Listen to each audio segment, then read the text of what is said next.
Hi hello ನಮಸ್ಕಾರ.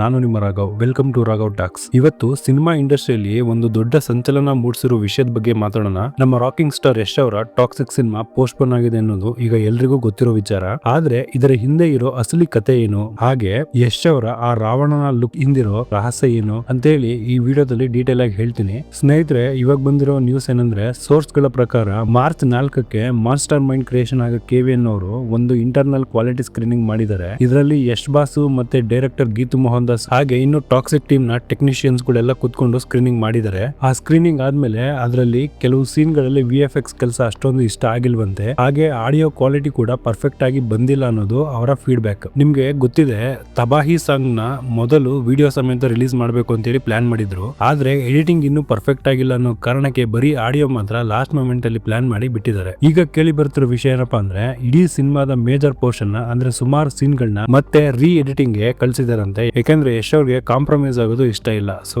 ಅವರ policy ಒಂದೇ, ಲೇಟ್ ಆದ್ರೂ ಪರವಾಗಿಲ್ಲ, ಲೇಟೆಸ್ಟ್ ಆಗಿ ಬರಬೇಕು ಅನ್ನೋದು. ಪ್ರೆಸೆಂಟೇಶನ್ ಮಾತ್ರ ಕಿಲ್ಲಿಂಗ್ ಆಗಿರ್ಬೇಕು ಅಂತ ಹೇಳಿ ಟೆಕ್ನಿಕಲ್ ಟೀಮ್ ಗೆ ಸಖತ್ ಇನ್ಸ್ಟ್ರಕ್ಷನ್ ಕೊಟ್ಟಿದ್ದಾರಂತೆ. ಇನ್ನು ಇತ್ತೀಚೆಗೆ ಸೋಷಿಯಲ್ ಮೀಡಿಯಾದಲ್ಲಿ ಟ್ರೋಲ್ ಮಾಡ್ತಾ ಇದ್ರು, ದುರಂಜರ್ಗೆ ಹೆದರ್ಕೊಂಡು ಪೋಸ್ಟ್ಪೋನ್ ಮಾಡಿದಾರೆ ಹಂಗೆ ಹಿಂಗೆ ಅಂತ. ಇತ್ತೀಚೆಗೆ ಬಾಲಿವುಡ್ ಹಂಗಾಮ ಜೊತೆಗೆ ಯಶ್ ಅವರು ಮಾತನಾಡಿದಾರಂತೆ. ಇಂಟ್ರೆಸ್ಟಿಂಗ್ ವಿಷಯ ಏನಂದ್ರೆ, ಅವರಿಗೆ ದುರಂಧರ್ ಸಿನಿಮಾ ತುಂಬಾ ಇಷ್ಟ ಆಗಿದೆಯಂತೆ. ಹೊರಗಿನವರು ಕ್ರಿಯೇಟ್ ಮಾಡ್ತಿರೋ ಈ ಕಾಂಪಿಟೇಷನ್ ಎಲ್ಲ ಸುಳ್ಳು, ಟಾಕ್ಸಿಕ್ ಮೂವ್ ಆಗಿರೋದು ಭಯದಿಂದ ಅಲ್ಲ, ಕೇವಲ ಬೆಸ್ಟ್ ಔಟ್ಪುಟ್ ಕೊಡೋಕ್ ಮಾತ್ರ ಅಂತೇಳಿ ಯಶ್ ಅವರು ಅವ್ರ ಹತ್ರ ಹೇಳಿದ್ದಾರೆ. ಇದ್ರ ಜೊತೆ ಇನ್ನೊಂದು ಬ್ರೇಕಿಂಗ್ ವಿಷಯ ಏನಂತಂದ್ರೆ, ಡೇವಿಡ್ ಧವನ್ ಅವರ ನಿರ್ದೇಶನ ಮತ್ತೆ ರಮೇಶ್ ತೌರಾನಿ ಅವರ ಪ್ರೊಡಕ್ಷನ್ ಹೈ ಜವಾನಿ ತೋ Ishq Hona high cinema June 5ಕ್ಕೆ release ಆಗ್ಬೇಕಾಗಿತ್ತು. ಆದ್ರೆ ಈಗ ಆ ಸಿನಿಮಾ ತಂಡ ಒಂದು ಒಳ್ಳೆ ನಿರ್ಧಾರ ತಗೊಂಡಿದ್ದಾರೆ. ಸೊ ಏನಕ್ಕೆ ಅಂತಂದ್ರೆ, ಅನಗತ್ಯ ಕಾಂಪಿಟೇಷನ್ ಬೇಡ ಅನ್ನೋ ಕಾರಣಕ್ಕೆ ಅವರು ತಮ್ಮ ಸಿನಿಮಾವನ್ನ ಜೂನ್ 12ಕ್ಕೆ ಅಂದ್ರೆ ಒಂದು ವಾರ ಲೇಟ್ ಆಗಿ ರಿಲೀಸ್ ಮಾಡ್ತಾ ಇದ್ದಾರಂತೆ. ಇದನ್ನ ಅವರು ಸಾಲಿಡಾರಿಟಿ ಅಥವಾ ಪರಸ್ಪರ ಸಹಕಾರ ಅಂತ ಹೇಳ್ತಾ ಇದ್ದಾರೆ. ಇದಂತೂ ಒಳ್ಳೆ ವಿಷಯ ಅಂತ ಹೇಳ್ತೀನಿ. We appreciate them. ನನಗಂತೂ ತುಂಬಾ ಇಷ್ಟ ಆಯ್ತು ಅವ್ರ ಈ ನಿರ್ಧಾರ. ಆಮೇಲೆ ನಿಜವಾಗ್ಲೂ ಯಶ್ ಅವ್ರು ಕೂಡ ಅವ್ರ ಜೊತೆ ಮಾತಾಡಿರ್ತಾರೆ.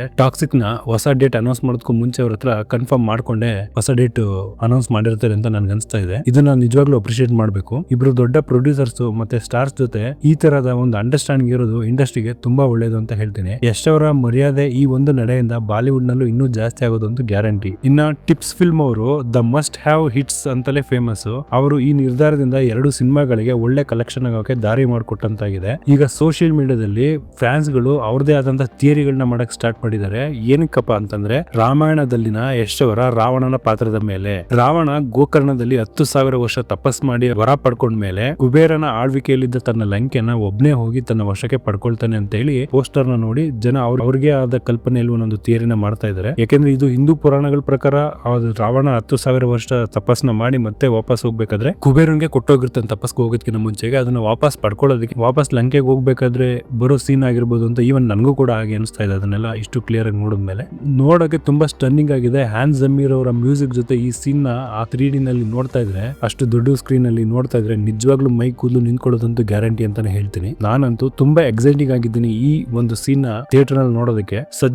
ಸದ್ಯಕ್ಕೆ ಬರ್ತಿರೋ ಬಜ್ ಏನಂತಂದ್ರೆ, ನೆಕ್ಸ್ಟ್ ಮಂತ್ ಇಂದ ಟಾಕ್ಸಿಕ್ ಟೀಮ್ ಕಡೆಯಿಂದ ಸೊ ಆಲ್ ಓವರ್ ಇಂಡಿಯಾ ಹಾಗೆ ಔಟ್ಸೈಡ್ ಇಂಡಿಯಾ ಮಾರ್ಕೆಟಿಂಗ್ ಅಥವಾ ಪ್ರಮೋಷನ್ ಮಾಡೋದಕ್ಕೆ ಸ್ಟಾರ್ಟ್ ಮಾಡ್ತಾರೆ, ಇಂಟರ್ವ್ಯೂಸ್ ನ ಕೊಡೋದಕ್ಕೆ ಸ್ಟಾರ್ಟ್ ಮಾಡ್ತಾರೆ ಅಂತ ಹೇಳಿ ಹೇಳ್ತಾ ಇದಾರೆ. ಸೊ ಆದಷ್ಟು ಬೇಗ ಅವರು ಪ್ರಮೋಷನ್ ನ ಸ್ಟಾರ್ಟ್ ಮಾಡ್ಕೊಂಡ್ರೆ ತುಂಬಾ ಒಳ್ಳೇದು ಅಂತಾನೆ ಹೇಳ್ತೀನಿ. ನಾವು ಕೂಡ ಅದಕ್ಕೋಸ್ಕರನೇ ವೆಯ್ಟ್ ಮಾಡ್ತಾ ಇದೀವಿ. ಇದಿಷ್ಟು ಇವತ್ತಿನ ನನ್ನ ಮಾಹಿತಿ ಆಗಿತ್ತು. ಮತ್ತೆ ಇನ್ನಷ್ಟು ಅಪ್ಡೇಟ್ಸ್ ಜೊತೆಗೆ ಬರ್ತೀನಿ. ಅಲ್ಲಿವರೆಗೂ ವೆಯ್ಟ್ ಮಾಡ್ತಾ ಇರಿ. ಯಾರಾದ್ರೂ ಮೊದಲನೇ ಸರಿ ನನ್ನ ಚಾನಲ್ ನ ನೋಡ್ತಾ ಇದ್ರೆ ದಯವಿಟ್ಟು ಸಬ್ಸ್ಕ್ರೈಬ್ ಮಾಡ್ಕೊಂಡು ಸಪೋರ್ಟ್ ಮಾಡಿ. ನಿಮ್ಗೆ ಈ ವಿಡಿಯೋ ಬಗ್ಗೆ ಏನಿಸ್ತು ಕಮೆಂಟ್ ಬಾಕ್ಸ್ ನಲ್ಲಿ ಕಮೆಂಟ್ ಮಾಡಿ. ಅಲ್ಲಿವರೆಗೂ ಟೇಕ್ ಕೇರ್, ಬೈ ಬೈ.